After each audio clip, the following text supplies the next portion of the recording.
Hey guys, welcome back to Sojourner's Quest, and today we are going to be reading Matthew chapter 26, English Standard Version.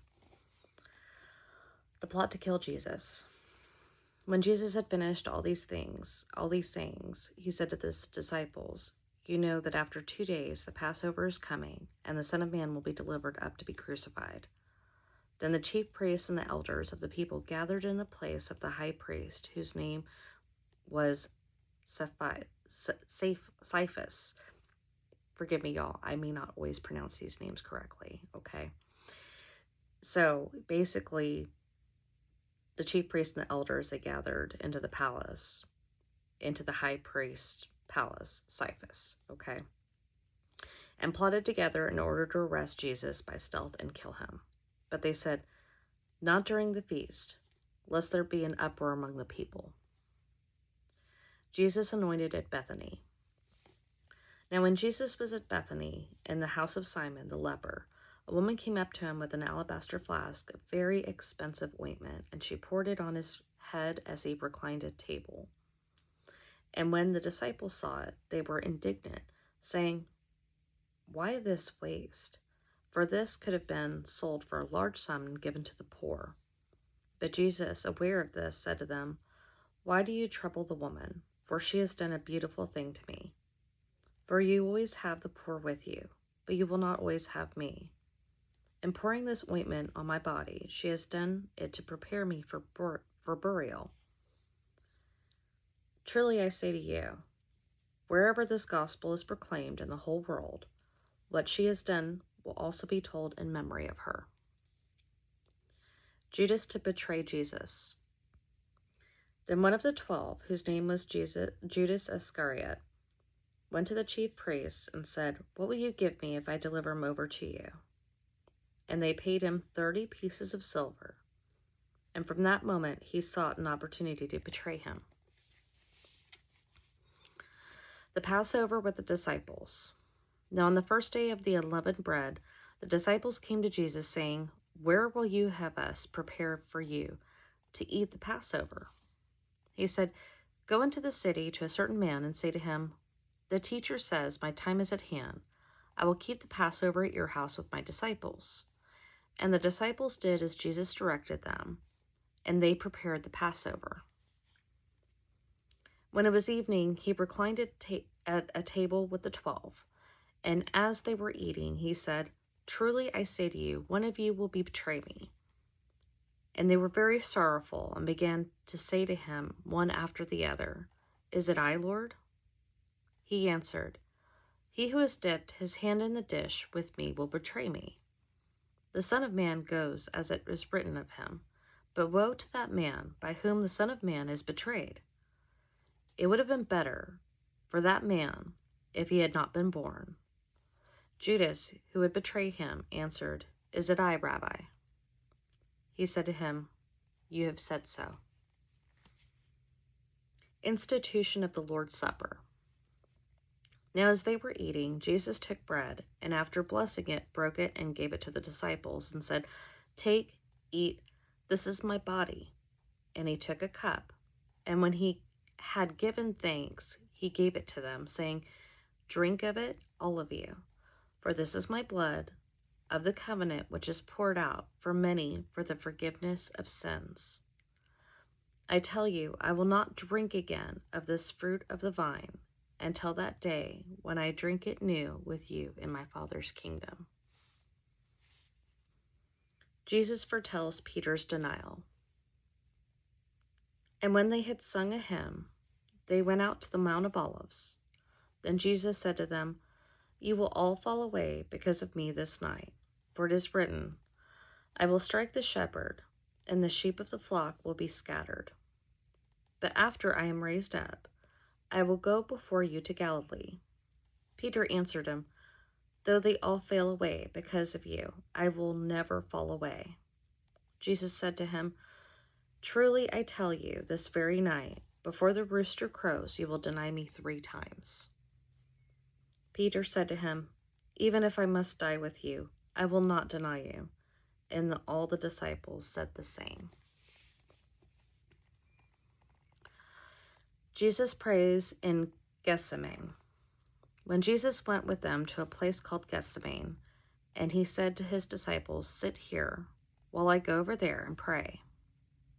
And taking with him Peter and the 2 sons of Zebedee, he began to be sorrowful and troubled.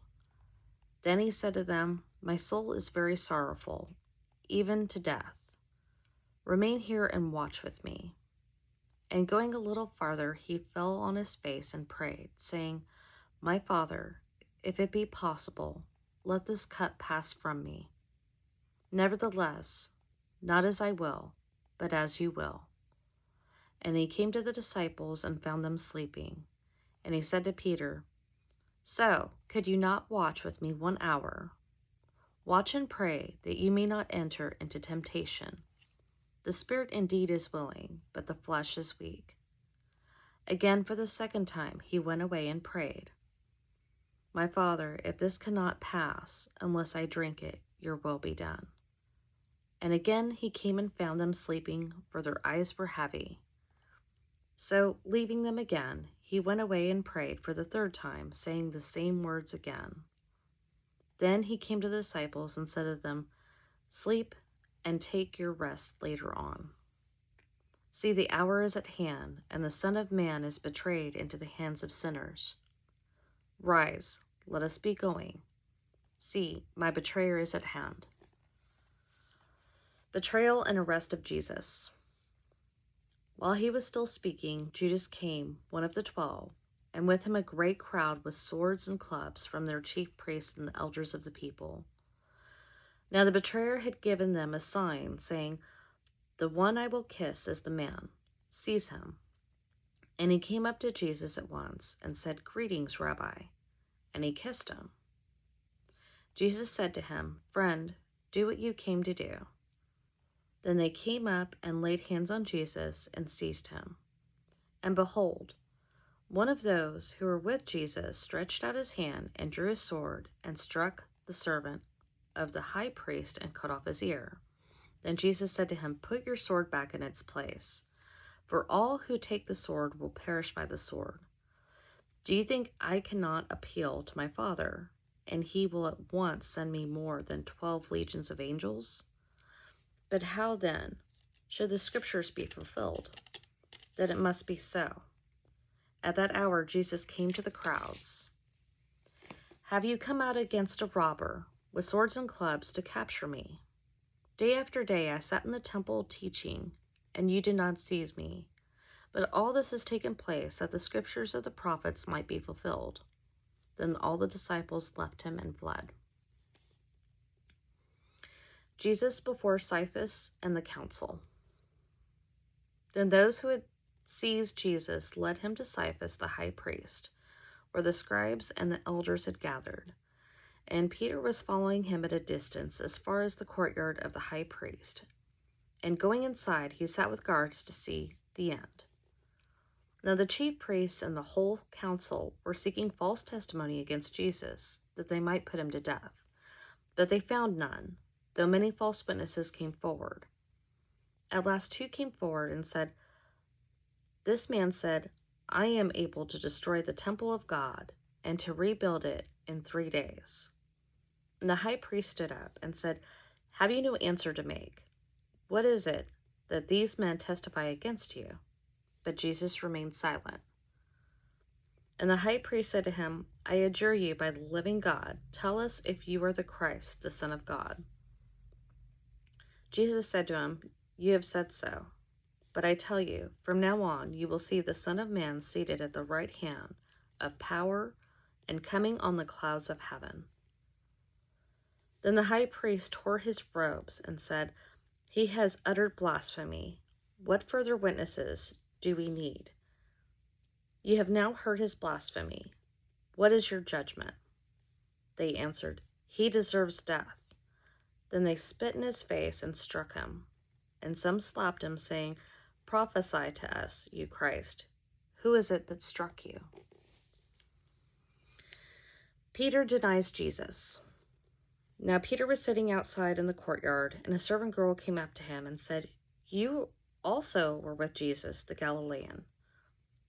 But he denied it before them, all saying, I do not know what you mean.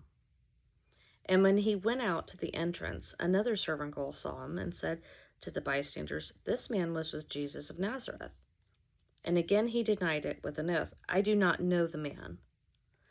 After a little while, the bystanders came up and said to Peter, Certainly you too are one of them, for your accent betrays you. Then he began to invoke a curse on himself and to swear, I do not know the man. And immediately the rooster crowed. And Peter remembered the saying of Jesus, Before the rooster crows, you will deny me 3 times. And he went out and wept bitterly. Well, that is the end of Matthew chapter 26. That concludes my week. I'm going to try to get a little bit better about this. Now, we are going to be going into the last chapter of Matthew next week. And then I'm probably going to skip over past John, which John is probably my favorite writing of the disciples. My favorite chapter from all of them. They all have their benefits and everything else. But I'm probably going to be going straight from the last chapter of Matthew to Acts. And there's a reason for that. So I will make a whole nother video as to why I'm kind of doing it this way. Again, it's not me going into scripture. Everybody needs to interpret that. Everybody has their own walk. Everybody, whatever. This is just to help if somebody is busy and needs to just hear the word, okay? But I'll be making a separate video why I'm going to be skipping around a little bit. But I hope y'all have a wonderful day and tune in next week for Matthew, last chapter of Matthew chapter 27. Thanks, y'all.